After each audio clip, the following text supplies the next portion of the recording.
Class 10-এর স্টুডেন্টরা, আমি এর আগের দিন যেখানে গিয়ে পড়ানো থামিয়েছিলাম সেটা হচ্ছে যে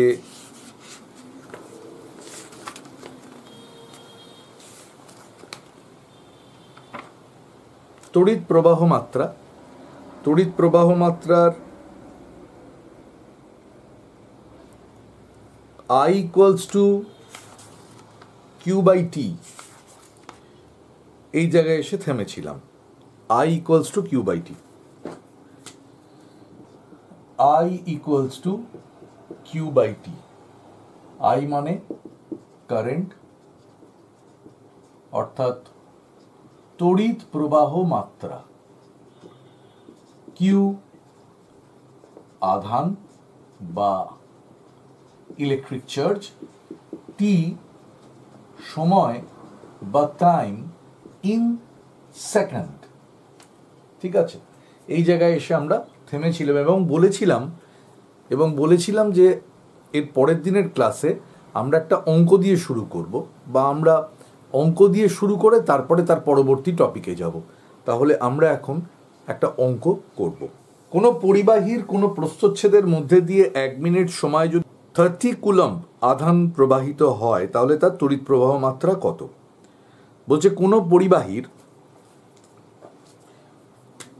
পরিবাহীর কোনো প্রস্থচ্ছেদের মধ্যে দিয়ে, মানে যে কোনো প্রস্থচ্ছেদের মধ্যে দিয়ে যদি 1 মিনিট সময়, 1 মিনিট মানে 60 সেকেন্ড, সেই সময় যদি 30 কুলম্ব তড়িৎ আধান প্রবাহিত হয় তাহলে তড়িৎ প্রবাহ মাত্রা কত? I equals to Q by T, আমাকে এটা বার করতে বলেছে। তাহলে 30 কুলম্ব হচ্ছে আধান, সময় হচ্ছে 60 সেকেন্ড, কেটে দিলে পাচ্ছি হাফ ইকুয়ালস টু 0.5 অ্যাম্পিয়ার। তাহলে এই প্রশ্নের উত্তর হচ্ছে 0.5 অ্যাম্পিয়ার তড়িৎ প্রবাহ হবে এই পরিবাহীর মধ্যে দিয়ে। নেক্সট, যদি এই অঙ্ক আগের দিনকে হয়েও যায় ঠিক আছে, তাহলে তবুও প্র্যাকটিস করো। নেক্সট অঙ্ক, কোনো পরিবাহীর মধ্যে দিয়ে 3.2 অ্যাম্পিয়ার তড়িৎ প্রবাহ চলছে। তাহলে কোনো একটা পরিবাহী চেষ্টা করবে যে কোনো ফিজিক্সের প্রবলেম হলে তার ছবিকে এঁকে ফেলা। সে যত ভালো ছবি আঁকতে পারো বা খারাপ ছবি আঁকতে পারো, অ্যাটলিস্ট ছবি আঁকতে হবে। পরিবাহীর মধ্যে দিয়ে যে কারেন্টটা ফ্লো করছে সেটা 3.2 অ্যাম্পিয়ার। 10 সেকেন্ড সময়, মানে টি ইকুয়ালস টু 10 সেকেন্ড সময়, তার মধ্যে দিয়ে কত আধান প্রবাহিত হবে? অর্থাৎ আই বলে দেওয়া আছে Q by T, I equals to Q by T, তার মানে কিউ বার করতে হবে, that is I into T. I equals to 3.2 ampere আর 10 সেকেন্ড মানে 32 কুলম্ব। তাহলে প্রথম উত্তর তো আমরা এটাই পেলাম যে 32 কুলম্ব তড়িৎ আধান প্রবাহিত হবে। নেক্সট প্রশ্ন হচ্ছে, পরিবাহীতে আধানের বাহক যদি হয় ইলেকট্রন, যদি ক্যারিয়ার হয় ইলেকট্রন, যার এক একটা চার্জ হচ্ছে 1.6 × 10⁻⁻19 কুলম্ব, তাহলে ওই প্রস্থচ্ছেদের, মানে এই প্রস্থচ্ছেদের মধ্যে দিয়ে কতগুলো ইলেকট্রন ক্রস করবে? তো তার জন্য আমায় কি করতে হবে? 32 কুলম্ব তড়িৎ আধান, তার মধ্যে কতগুলো ইলেকট্রনস আছে, ডিভাইডেড বাই 1.6 × 10⁻⁻19 কুলম্ব। কুলম্ব কেটে গেল, তাহলে সংখ্যা পাচ্ছি। সেই সংখ্যাটা তোমরা হিসাব করে দেখবে, 2 × 10⁻20।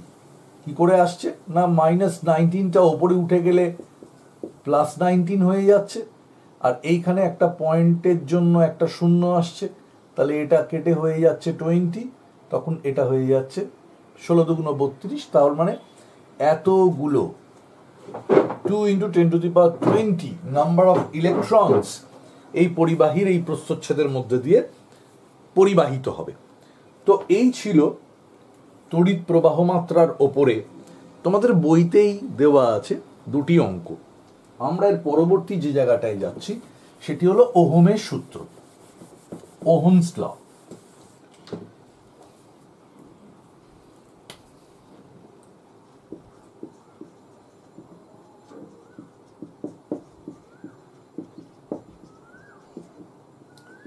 ওহম সূত্র কি বলছে?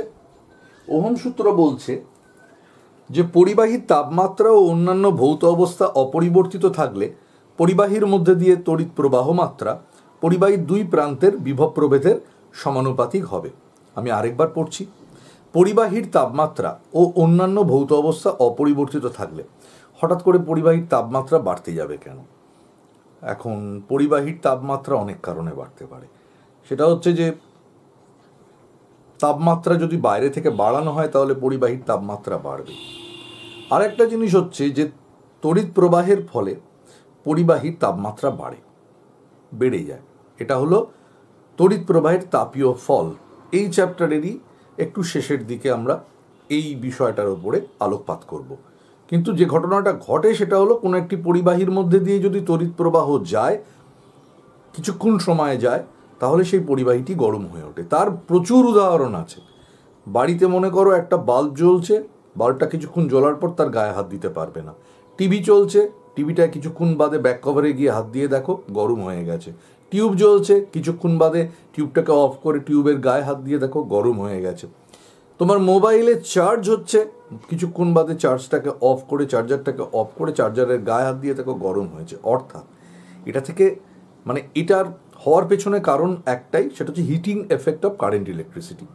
কোনো একটি পরিবাহীর মধ্যে দিয়ে যখন তড়িৎ প্রবাহ যায় তখন সেই পরিবাহীতে উত্তাপ বা তাপের সৃষ্টি হয়।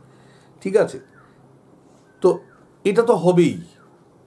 কিন্তু আমার ফিজিক্সে যখন কোনো দুটি বিষয়ের মধ্যে সম্পর্ক স্থাপন করতে হবে, তখন বাদবাকি বিষয়গুলোকে আমায় ধরে নিতে হবে তারা অপরিবর্তিত থাকছে। তা না হলে কি হবে, তাদের পরিবর্তনও যদি এই দুটো বিষয়ের ওপরে প্রভাব বিস্তার করতে শুরু করে, তাহলে তো আমি কখনোই কোনো গাণিতিক সিদ্ধান্ত মানে গাণিতিক কোনো রূপ তাদের মধ্যে সম্পর্ক দিতে পারবো না। ঠিক আছে, তো এটাই পদ্ধতি। তো ওই কারণে পরিবাহীর তাপমাত্রা যদি অপরিবর্তিত থাকে এবং অন্যান্য ভৌত অবস্থা বলতে সলিড সাবস্টেন্সটা যেন সলিডই থাকে, সে যেন ফিউজড না হয়ে যায়, গলে না যায়। ঠিক আছে, এবং অন্যান্য ভৌত অবস্থা যদি অপরিবর্তিত থাকে, তাহলে এই পরিবাহীর মধ্যে তড়িৎ প্রবাহ মাত্রা মানে আই ওই পরিবাহীর দুই প্রান্তের বিভব পার্থক্যের সমানুপাতিক। বিভব পার্থক্য যত বাড়বে তড়িৎ প্রবাহ মাত্রাও তত বাড়বে। এবার এটার গাণিতিক রূপ, এ বি একটি পরিবাহী, এই এ প্রান্তের বিভব ভিএ, বি প্রান্তের বিভব ভিবি। এটা এরকম ভাবে আঁকার পেছনে কারণ ব্যাখ্যা করছি। এটা দিয়ে রেজিস্ট্যান্স ব্যাখ্যা করা হয়।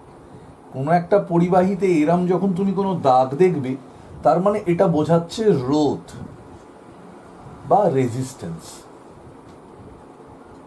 এখন রোধ কি, রেজিস্ট্যান্স কি, এই সবই একটার পর আরেকটা আসা জিনিস। মানে এরমটা নয় যে এটা বোঝাতে গেলে আমার রেজিস্ট্যান্স আগে বুঝিয়ে তারপরে এখানে আসতে হবে, না, এরম ব্যাপারটা নয়। এটা থেকেই আমার রেজিস্ট্যান্সে যেতে হবে। তো এর মধ্যে দিয়ে মনে করা যাক, এবার মনে করো V A is greater than V B, তাহলে ভিএ মাইনাস ভিবি হচ্ছে এই এ এবং বি দুটি প্রান্তের মধ্যে বিভব পার্থক্য। এ থেকে বি এর দিকে আই পরিমাণ কারেন্ট ফ্লো করছে। ওহমের সূত্র অনুযায়ী কি বলেছে, যে উষ্ণতা পরিবাহীর তাপমাত্রা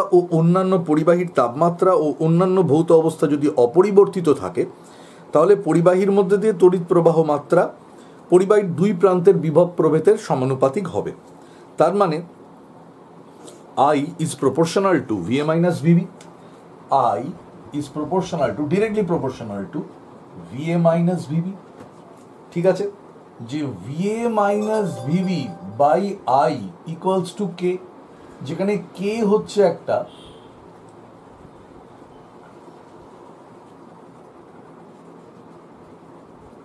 সমানুপাতিক ধ্রুবক। VA minus VB, তার মানে এখান থেকে আমি বলতে পারি VA minus VB equals to KI। যদি VA minus VB কে আমি V দিয়ে প্রকাশ করি, তাহলে V is equal to KI। এইটা আসে। তাহলে এরম জায়গায় এসে কিন্তু আমি ওহমের সূত্রের গাণিতিক রূপটা দাঁড় করালাম, কিন্তু এখনো পর্যন্ত এটা ওহমের সূত্রের পরিপূর্ণতা লাভ করেনি। ওহমের সূত্রতে কি বলছে, কয়েকটা ভিন্ন পদার্থের কিন্তু জ্যামিতিকভাবে অভিন্ন পরিবাহীর দুই প্রান্তে বিভব প্রভেদ ভি স্থির রাখলে দেখা যায় তার তড়িৎ প্রবাহ মাত্রা আই বিভিন্ন হয়। মানে কিছু নয়, এই পরিবাহীটা কি পদার্থ দিয়ে তৈরি হচ্ছে সেটা তো আমরা এখানে এখনো আলোচনা করিনি।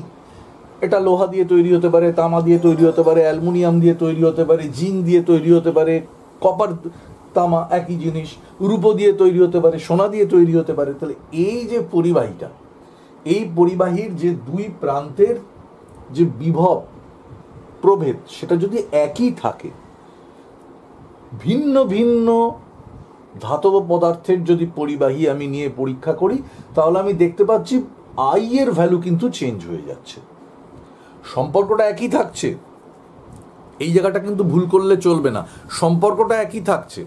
অর্থাৎ ওহমের সূত্র অনুযায়ী মানে বিভব প্রভেদের সাথে তড়িৎ প্রবাহ মাত্রা সমানুপাতিক, কিন্তু আমি যে মুহূর্তে ভিন্ন ভিন্ন ধাতব পদার্থ নিয়ে পরিবাহীটা করব, সঙ্গে সঙ্গে কিন্তু একই বিভব প্রভেদ প্রয়োগ করলেও ওর মধ্যে দিয়ে কিন্তু আমি আলাদা আলাদা আই পাবো, মানে তড়িৎ প্রবাহ মাত্রা পাবো আলাদা আলাদা। কেন এমন ঘটনাটা ঘটছে? এটা থেকে কি বোঝা যাচ্ছে? যে পরিবাহীতে প্রবাহ মাত্রা আই এর মান কম, যখন আই এর মান কম তখন কে এর মান বেশি। আমার তো কে আর আই এর গুণফলটা ভি, যদি আই কম হয় তাহলে কে বেশি, আর যদি আই বেশি হয় তাহলে কে কম। তার মানে এই কে এর ভ্যালুর ওপরে আই এর বেশি কম নির্ভর করছে, যদি বিভব প্রভেদের কোনো পরিবর্তন না হয়, একই বিভব প্রভেদ কোনো পরিবাহীর দুই প্রান্তে থাকে। তাহলে দেখা যাচ্ছে এখানে কে শুধুমাত্র একটা ধ্রুবক নয়, এটি জ্যামিতিকভাবে অভিন্ন পরিবাহীর ক্ষেত্রে বিভিন্ন পরিবাহীর ক্ষেত্রে বিভিন্ন হয়। একই বিভব প্রভেদ প্রয়োগ করলে যে পরিবাহীর মধ্যে দিয়ে প্রবাহ মাত্রা কম, মানে আই যখন কম হবে তখন কে এর মান বেশি। অর্থাৎ কে এমনই একটা ভৌত রাশি, তাহলে আমি ভাবতে পারি যে বেশি হলে আই কমে যাচ্ছে, যে কম হলে আই বেড়ে যাচ্ছে। সেই কারণেই এই কে কে বাধা দানকারী একটা ফ্যাক্টর বলে মনে করা হয়, তাই জন্য একে আর দিয়ে চিহ্নিত করা হয়। তাহলে ফর্মুলাটা তখন কি হয়, V equals to R I. এইটাই হলো ওহমের সূত্রের গাণিতিক mathematical form of Ohm's law, যেখানে আর কে বলা হচ্ছে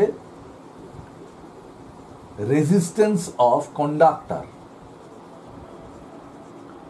রেজিস্ট্যান্স অফ কন্ডাক্টর মানে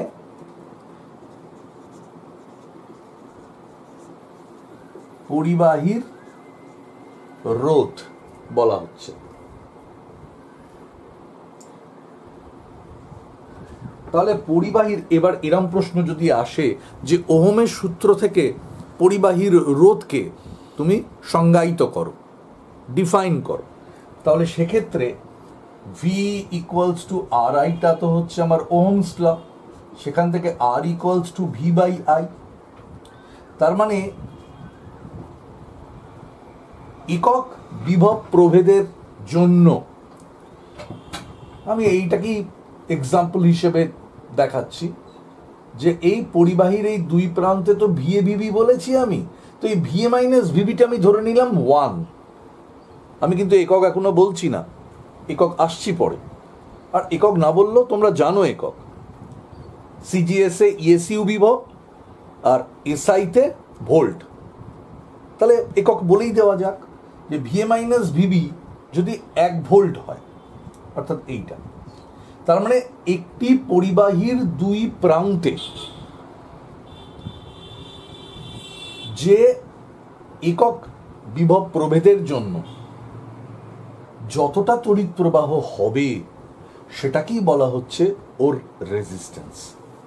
আবার অন্য কথায় বলা যায় যে কোনো একটি পরিবাহীর দুই প্রান্তের বিভব প্রভেদ এবং সেই পরিবাহীর মধ্যে দিয়ে যে পরিমাণ তড়িৎ প্রবাহ প্রবাহিত হচ্ছে তার যে অনুপাত, সেই অনুপাতটাকেই বলা হচ্ছে ওই পরিবাহীর রেজিস্ট্যান্স।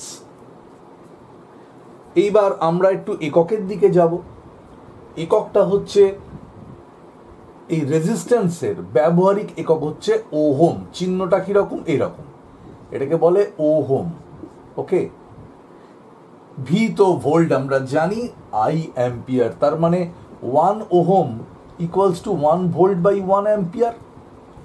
অর্থাৎ কোনো একটি পরিবাহীর দুই প্রান্তের বিভব পার্থক্য যদি 1 ভোল্ট হয় এবং তার মধ্যে দিয়ে যদি 1 অ্যাম্পিয়ার তড়িৎ প্রবাহ বা কারেন্ট যায়, তাহলে তার রেজিস্ট্যান্স হবে 1 ওহম।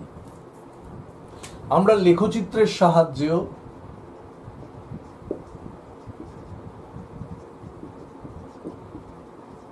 ওহম সূত্রের ব্যাখ্যা,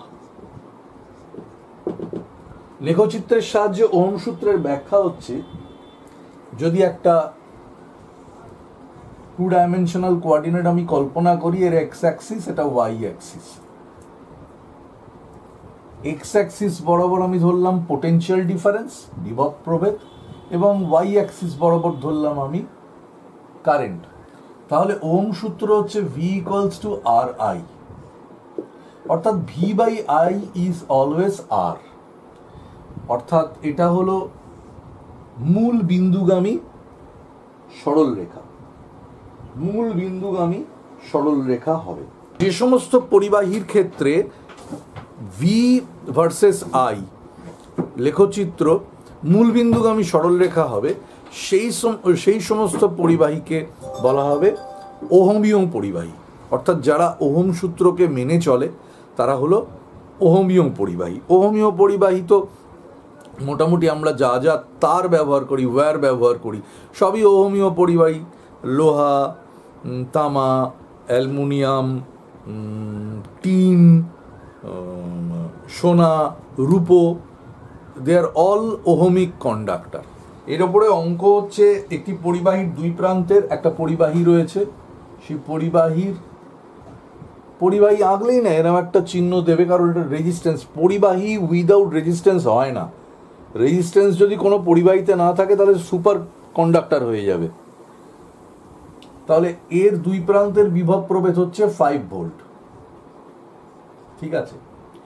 এবং তড়িৎ প্রবাহ মাত্রা আমি ধরলাম এদিকে বিভব বেশি, তার মানে এদিকে তড়িৎ প্রবাহ মাত্রা আমি ধরে নিই, এখানে লেখা আছে 0.2 অ্যাম্পিয়ার। তাহলে পরিবাহীর রোধ কত? মানে এই রেজিস্ট্যান্স বার করতে দিয়েছে, খুব সোজা, V equals to R I, তার মানে R equals to V by I. তার মানে আর ইকুয়ালস টু ভি মানে হচ্ছে 5 ভোল্ট আর আই মানে হচ্ছে 0.2, তার মানে হচ্ছে 5 into 10/2 equals to 5 equals to 25 ohm. অর্থাৎ প্রথম অঙ্কের ক্ষেত্রে আমি দেখতে পাচ্ছি যে এই রেজিস্ট্যান্সের ভ্যালু হচ্ছে 25 ওহম। ওকে, নেক্সট যে অঙ্কটায় আমি যাব, সেটা যদিও বইতেই আছে, বইয়ের অঙ্কই আমি দেখাচ্ছি। এই অঙ্কটি করেই আজকের সেশন আমি শেষ করব। দুটো পরিবাহী রয়েছে, এটা একটা পরিবাহী, এটা একটা পরিবাহী। দুটি পরিবাহীর প্রথমটির রোধ দ্বিতীয়টির 4 গুণ। তাহলে বলছে প্রথমটির রোধ দ্বিতীয়টির 4 গুণ, তাহলে দ্বিতীয়টা যদি হয় আর, তাহলে প্রথমটা হবে 4R অ্যাকর্ডিং টু কোশ্চেন যা আমি পেয়েছি তার থেকে তাই বলছি। উভয় পরিবাহীর দুই প্রান্তে বিভব প্রভেদ একই, তা আমি মনে করছি উভয় পরিবাহীর বিভব প্রভেদ রয়েছে একই, যেহেতু তার মানে ভি। এবার এই পরিবাহী দুটোর মধ্যে দিয়ে তড়িৎ প্রবাহ মাত্রার অনুপাত। প্রথম কথা হচ্ছে তোমাদের এটা বুঝতে হবে, দুটো পরিবাহীর রোধ আলাদা, পোটেনশিয়াল ডিফারেন্স একই, তাহলে কি এদের মধ্যে দিয়ে একই পরিমাণ কারেন্ট পাস করবে? যদি তোমাদের উত্তর হয় হ্যাঁ, তাহলে তো এই অঙ্কে যেটা চেয়েছে যে তড়িৎ প্রবাহ মাত্রার অনুপাত কত, কোনো অঙ্ক না করেই আমরা বলে দিতে পারি 1:1। কিন্তু তার মানে বুদ্ধি কি বলে যে কোনোদিন একই তড়িৎ প্রবাহ মাত্রা হতে পারে না, তার কারণে রেজিস্ট্যান্স বেশি, এর রেজিস্ট্যান্স কম, বিভব প্রভেদ এক হওয়া সত্ত্বেও।